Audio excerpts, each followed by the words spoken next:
মহার্ঘ ভাতা এবং পে স্কেল নিয়ে আবারও আন্দোলন শুরু হতে যাচ্ছে। জানা গেছে 2015 খ্রিস্টাব্দের পে স্কেল বৈষম্যমূলক উল্লেখ করে সামঞ্জস্যপূর্ণ নবম পে স্কেল বাস্তবায়ন ও 50% মহার্ঘ ভাতার দাবি জানিয়েছেন সরকারি কর্মচারীরা। শুক্রবার রাজধানীতে এক আলোচনা সভায় তারা এই দাবি জানান।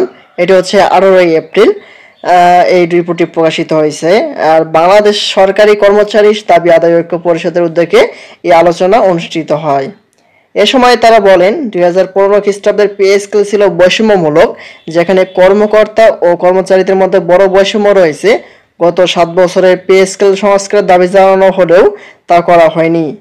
নতুন পে স্কেল চালু বা সংস্কার করার আগ পর্যন্ত মহার্ঘ ভাতা দিয়ে কাজ চালানোর দাবি জানান তারা। একই সঙ্গে সিলেকশন গ্রেড ও টাইম স্কেলের দাবি তোলেন তারা। এ দাবি না মানলে জাতীয় প্রেস ক্লাবে গণজমায়েতের হুঁশিয়ারি দেন। এর আগে কর্মচারীরা নবম পে স্কেল বাস্তবায়ন ও 50% মহার্ঘ ভাতা দাবি সহ 7 দফা দাবি জানিয়ে আসছিলেন। কর্মচারীদের দাবির মধ্যে রয়েছে বৈষম্যমুক্ত নবম পে স্কেল বাস্তবায়নের জন্য পে কমিশন গঠন করতে হবে, আর পে স্কেল বাস্তবায়নের আগ পর্যন্ত অন্তর্বর্তীকালীন সময়ের জন্য 50% মহার্ঘ ভাতা চলতি জানুয়ারি থেকেই কার্যকর করতে হবে। তবে এখন পর্যন্ত কোনো মহার্ঘ ভাতার যে পে স্কেলের যে পে কমিশন গঠন করার কথা সেটি এখনো গঠন করা হয়নি। কেননা অনেক পত্রিকার মাধ্যমে শোনা যাচ্ছে যে মহার্ঘ ভাতা বা পে স্কেলের যে একটি বড় ঝামেলা সেটা অন্তর্বর্তীকালীন সেটা নিতে চাচ্ছে না, বরঞ্চ কর্মচারীদের বেতন বাড়ানোর জন্য একটি সম্ভাবনার জন্য আশ্বাস দেওয়া হয়েছে। তবে এখনো পর্যন্ত কোনো আনুষ্ঠানিক নোটিশ আসেনি।